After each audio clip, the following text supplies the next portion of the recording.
Have you ever wondered how to talk to someone about safer sex issues, STDs, and what you like in bed? Have you freaked out when it was time for the talk because you didn't know what exactly was supposed to be in the talk or if it was a good time to have it? This is Reid from readaboutsex.com.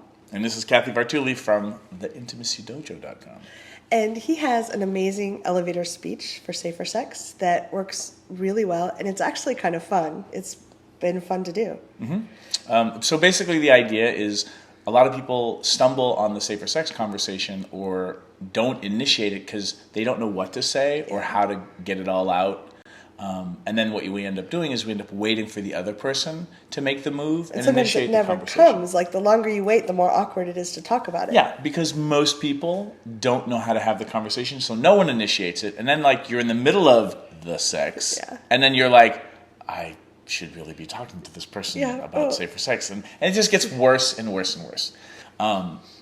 So here's a quick formula that you can go to readaboutsex.com and search for elevator speech or safer sex elevator speech, and it'll pop up. But this formula is really useful. It's really short. You can probably, with a little bit of practice, get it down to 2 to 3 minutes, like your elevator pitch.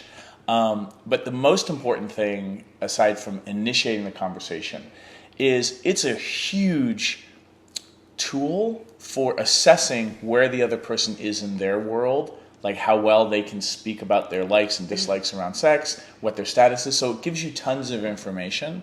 So I just recommend that whenever you're wondering when is the time to have the conversation, that's your sign, that's your signal to initiate the conversation. And basically what I do is I say, would you like to hear my safer sex elevator speech?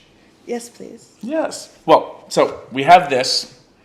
Some of you might find these lying around in some cool places of the world. But this is basically my safer sex elevator speech in a handy-dandy little door hanger. And thank you, Good Vibes, Good Vibrations, for helping me print these up. So that's a shout-out to Good Vibes. But basically, the elevator speech goes like this. You're going to share what your status is, like when were you last tested, what were you tested for, and what were your stats.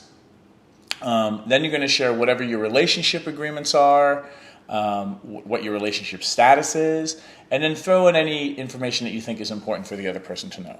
I'm straight, I'm gay, I use, male pronouns, like whatever things you need to drop in so somebody actually gets to know you a little bit better. Then what you're going to share is whatever your safer sex protocols are. So we need condoms for this, we need dental dams for that, we need gloves for this, I need you to bark like a dog, whatever those things are. Then you're going to share, and it sounds like a lot, but it's actually, once you get the hang of this, it's quite simple. Then you're going to share any new news around sex stuff that you need to let somebody know. Like, last week I had a condom mishap and it fell off, and so I haven't been tested since when I told you, and so this is new information. So basically any risky sexual things that have happened you want to update people on. And then you end with, here's something that I like sexually or sensually, here's something that I don't like sexually or sensually. And that could be stuff that you're actually up for maybe playing with them, or just things in general. And just so you know, just because you have this talk doesn't mean you're ready to jump into bed. You can even specify this. I actually get to know people by using the safer sex elevator speech first. But that's me, and I'm basically, if I can scare you away immediately, then it's probably better. It's the people that I can't scare away that I should probably be hanging out with. And then at the very, very end of your elevator speech, you ask them, and how about you? Which is your way of inviting them to share back with you. You've already role modeled a way for them to kind of have the conversation if they don't have a way of having it. And then it gives you that next 2 to 4 minutes, you get to learn volumes about this person. Yes. Cool. Yeah. Shall we try? Yes. Kathy, would you like to hear my safer sex elevator speech? I would. Thanks. And I'll talk to you guys. So I was tested a month and a half ago. I was tested for chlamydia, gonorrhea, syphilis, and HIV. I tested clear for all of that. I have herpes 1. So if you don't want herpes, please do not sleep with me. I cannot guarantee that I won't give it to you. My relationship status is I am a big old slut. I sleep with a lot of people. Whatever you think a lot is, put another 0 on it. Maybe we're getting there. But I'm in a primary relationship with my partner, Allison. She knows that I'm a slut, so I'm not cheating on her by having this conversation with you. And my relationship agreements are I'm basically a free agent.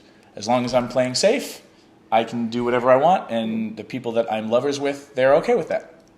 So what does playing safe mean? My safer sex needs are condoms for any kind of penetration. That includes if you're penetrating me. If we need to use dental dams or condoms for oral sex, that's totally cool. Just let me know. We can negotiate that on a need-by-need basis. I also like using latex gloves or non-latex gloves for playing sometimes, especially if I'm playing with lots of people in the same day, because I feel like I just can't wash under my fingernails just the right way. So if I use latex gloves on you, please don't take that personally.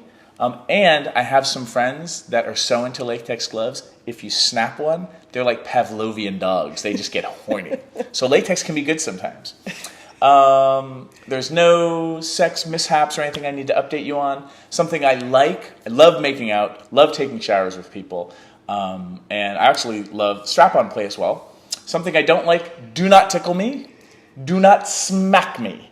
All right, pain is not erotic for me. I'm sorry if that is erotic for you, and now you're like, I can't hit Reid. But that's just the way it is. So that's a little bit about me. How about you? And that's when you get to learn tons and tons and tons from people based on how and what they say. Yes. Awesome. So that's it. Yeah.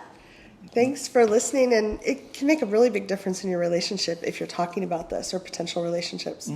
Because it does help you evaluate. And I've had lots of fun on third dates where we weren't planning on sleeping together right away, but we had this conversation, and the conversations afterwards were a lot juicier. And it's a great way to open up and give people permission that it's okay to talk about sex. Your safer sex elevator speech doesn't have to be, this dark, heavy, oh my God, if I have a conversation about this, you'll never sleep with me. You can make it as fun and as goofy, I try to role model that, as possible. But of course, let it come out your way. Yeah. Don't try to do your elevator speech the same way that I would. Be you. Yeah. Don't be somebody I'm much fake. shyer, and I tend to blush, but it's still fun. So thank you for role modeling for other people that it's okay to talk about this. Yeah. Thank you, guys. Leave your comments, questions, let us know what you think. And have you had your safer sex elevator speech today?